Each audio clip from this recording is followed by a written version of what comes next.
Hi everyone, this is Philip Barton from the Singing Society. Today I'm going to be reviewing the Miao Dao from LK Chen.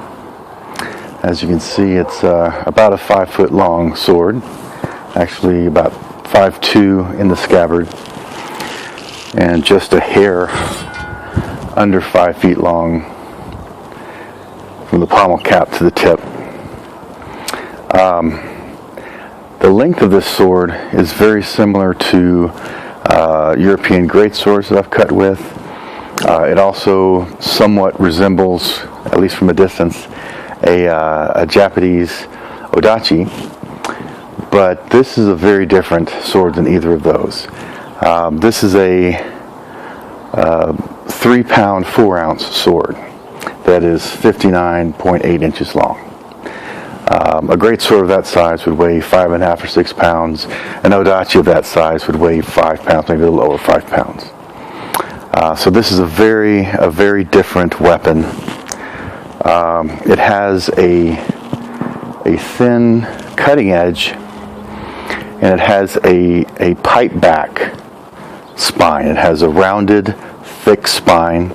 It goes from a little over 9 millimeters at the base to about 6 1/4 millimeters halfway up the blade, and then it's about 3 millimeters an inch from the tip. It's a flexible blade, but it has what I'd like to refer to as dynamic stiffness, meaning it can support its own weight without bending under its own weight. And if you lie it on a table like this, it won't sag under its own weight. So it's stiff enough to support such a long but light blade. And when you're cutting through a target, it has enough stiffness to not be overly flexible while cutting. So I rolled and soaked some mats last night, and let's see how this sword performs.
So as you can see from that cutting footage, this sword cuts very well and it thrusts very well.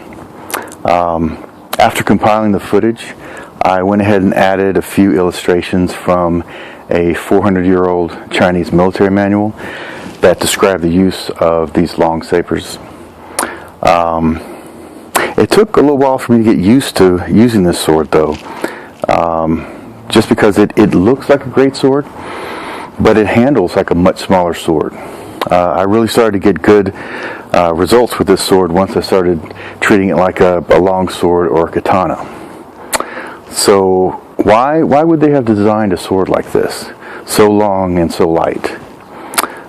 If you read that military manual, what you find is that this sword was used primarily in basically a dueling situation with someone wielding a spear. It's not meant for multiple attackers with spears. It's not meant for swinging around in a wide arc hitting a bunch of people. It's not massive and powerful like that. It's long and light, and in a dueling situation with someone holding a spear, if you've ever practiced that, as I have in HEMA, someone with a spear and perhaps have a long sword or a sword and buckler, you find that once the initial thrust is made with a spear, if you can dodge it or block it and move in past the spear point, so the spear point is behind you, then you're in control. Because what's a person going to do once you're past the tip? Just sort of whack you with the shaft of the spear. So a weapon like this, used to perhaps parry a spear and then come in and cut, would be very effective. And as you saw in the video, it's effective, very effective in one hand. And the manual shows it being used in one hand, both for cuts and for thrusts. So it's different than an odachi, different than a great sword. It feels like a much smaller sword.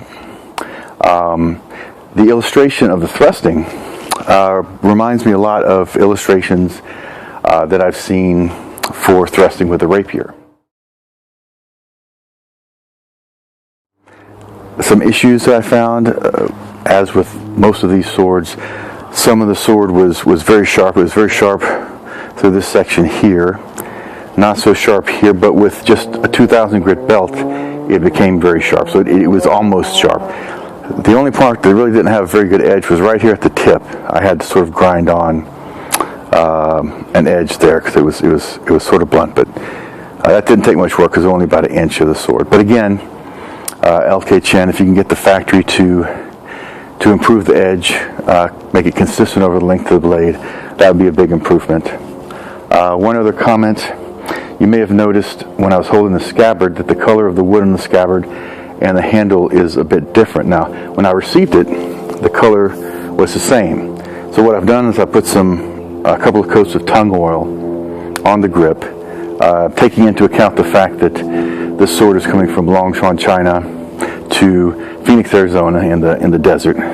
So adding a little bit of tung oil I felt would help extend the life of the sword. And I'm sure I'll do that with the scabbard as well at some point. I hope you enjoyed this video. Hope you found it useful, and thank you very much for watching.